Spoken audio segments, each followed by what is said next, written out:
वज़ीर आज़म से कतरी वज़ीर तिजारत की मुलाकात, सरमाया कारी और ताउन बढ़ाने पर इत्तेफाक। कतर के वज़ीर तिजारत और सनत शेख फैसल बिन सानी बिन फैसल अल सानी ने वज़ीर आज़म शहबाज शरीफ से मुलाकात की। वाज़ेह रहे कि कतरी वज़ीर पाकिस्तान कतर मुश्तरका वज़ारती कमीशन के 6ठे इजलास की शरीक सदारत के लिए पाकिस्तान के दौरे पर हैं। वज़ीर आज़म ने मुलाकात में पाकिस्तानी कतर ताल्लुकात की मुस्बत सिमत पर इत्मीनान का इजहार किया, जो कि मुश्तरका अकीदे, इक़दार और बाहमी एहतराम पर मबनी है। इन्होंने पाकिस्तान के एक अहम शराकतदार और बाअसर इलाकाई सालिस के तौर पर कतर के किरदार को सराहा। मुलाकात में शहबाज शरीफ ने तवानाई, ज़राअत, ग़ज़ाई तहफ़्फ़ुज़, इंफॉर्मेशन टेक्नोलॉजी, सियाहत और बुनियादी ढांचे की तरक्की के मौक़े पर जोर देते हुए दो तरफ़ा तिजारत और सरमायाकारी के ताउन को बढ़ाने की अहमियत पर जोर दिया। इन्होंने पाकिस्तान की सरमायाकार दोस्त पॉलिसियों पर रोशनी डाली और कतरी सरमायाकारों को हुकूमत के special investment facilitation council framework के तहत ताउन की नई राहें तलाश करने की दावत दी।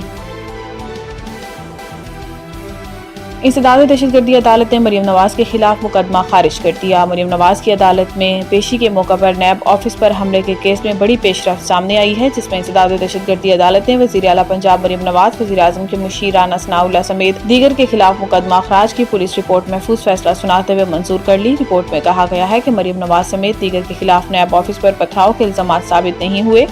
दौरान समाअत मुकदमे के मुद्दई additional director NAB Chaudhry Asghar अदालत में पेश हुए और इस्तफसार किया कि मुझे मुकदमा अखराज पर कोई एतराज़ नहीं। इस मौका पर SP Mauzam Ali, DSP Zulfiqar Ali Bhatt, DSP Mohammad Khan भी अदालत में पेश हुए। इन पुलिस अफसरान ने बतौर गवाह तफ्तीशी मुकदमे में अपना बयान रिकॉर्ड करवाया। गवाहों ने बयान में कहा कि मरीम नवाज और दीगर के खिलाफ इल्जामात साबित नहीं हुए। मुल्ज़िमान के खिलाफ ट्रायल के लिए शाहिद मौजूद नहीं है। फील्ड मार्शल आसिम मुनीर की मिस्र में आला क़यादत से मुलाकातें, इलाकाई सलामती और दिफाई ताउन पर गुफ्तगू। पाक फौज के शोबे ताल्लुकात आमा SPR के मुताबिक मुलाकात के दौरान बाहमी दिलचस्पी के अमूर, इलाकाई सलामती की सूरत हाल और दिफाई ताउन पर तफसीली गुफ्तगू हुई। इस मौका पर फील्ड मार्शल सैयद आसिम मुनीर ने कहा कि मिस्र एक ब्रदर इस्लामी मुल्क है। पाकिस्तान और मिस्र के दरमियान ताउन दोनों ममालिक के अवाम के मुफाद में है। ये ताउन खित्ते में अमन और इस्तेहकाम के फ़रोग़ में मददगार साबित होगा। ISPR के मुताबिक मिस्री वजारत दिफा के दौरे में फील्ड मार्शल का पुरतपाक इस्तकबाल किया गया। मिस्री अफवाज के दस्ते ने गार्ड ऑफ ऑनर पेश किया। फील्ड मार्शल ने जामिअतुल अज़हर में शेखुल अज़हर शेख अहमद अल तैयब से भी मुलाकात की। फील्ड मार्शल ने गुमनाम सिपाहियों की यादगार और साबिक सदर अनवरुल सादात की कब्र पर फूल रखे। इस मौका पर इमाम आज़म ने मुस्लिम उम्मा को दरपेश चैलेंजेस पर अपने ख्यालात का इजहार किया और फील्ड मार्शल ने इंतहा पसंद नज़रियात और इस्लाम की मसख शुदा तशरीहात के खात्मे की ज़रूरत पर जोर दिया। 10 सालों में सरकारी कर्जा GDP का 60 से 71% हो गया है। पाकिस्तान का कुल सरकारी कर्जा गुज़िश्ता एक तिहाई के दौरान GDP के 10% से ज्यादा बढ़ चुका है, जो 2016 में 60% से बढ़कर 2025 में 71% हो गया था। तशवीशनाक तौर पर माली साल 2025 में कर्ज की अदायगियों ने कुल खालिस विफाकी महसूल का 89% इस्तेमाल कर लिया, जबकि माली साल 2023 में ये तनासुब 120% था। जापान का कर्ज बमुकाबला GDP तनासुब तकरीबन 200% है, जो पाकिस्तान की मौजूदा सूरत हाल से कहीं ज्यादा है।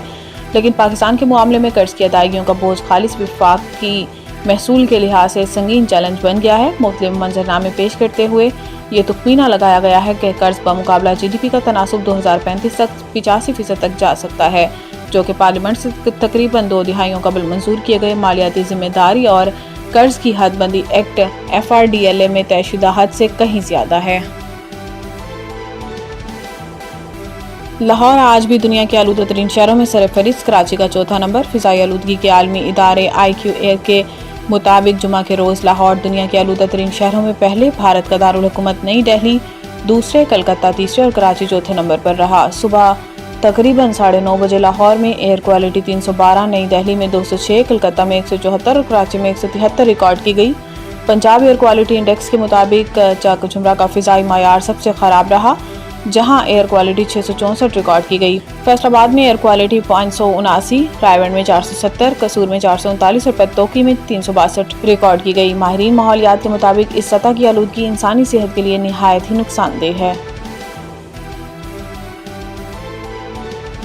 मुल्तान सुल्तान्स के मालिक अली तरीन ने PCB का लीगल नोटिस फाड़ दिया। अली तरीन ने सोशल मीडिया पर वीडियो पैगाम जारी किया, जिसमें इन्होंने कहा कि PSL मैनेजमेंट ने इन्हें एक लीगल नोटिस भेजा और इस लीगल नोटिस में तनकीदी बयानात वापस लेने और मुआफ़ी मांगने का मुतालबा किया गया। फ्रेंचाइज माहिदा ख़त्म करने और ब्लैक लिस्ट करने की धमकी भी दी गई। अली तरीन ने कहा कि वो लीगल नोटिस में दी गई धमकियों पर खामोश नहीं रहेंगे। अगर आपको लगता है कि मैं धमकियों से चुप हो जाऊँगा तो ये आपकी गलत फहमी है। अली तरीन का वीडियो पैगाम में कहना था कि PSL سے محبت ہے اور یہ لیگ پورے پاکستان کی ہے۔ مسائل کے حل کے لیے بیٹھنے کو تیار ہوں، لیکن آج تک رابطہ نہیں کیا گیا۔ میرے مسائل جاننے کے لیے کسی نے ایک کال یا ای میل نہیں کیا۔ یاد رہے کہ پی سی بی نے معاہدے کی خلاف ورزی اور پی ایس ایل کی شہرت کو نقصان پہنچانے کی مہم چلانے پر فرینچائز ملتان سلطانز کو نوٹس جاری کیا تھا۔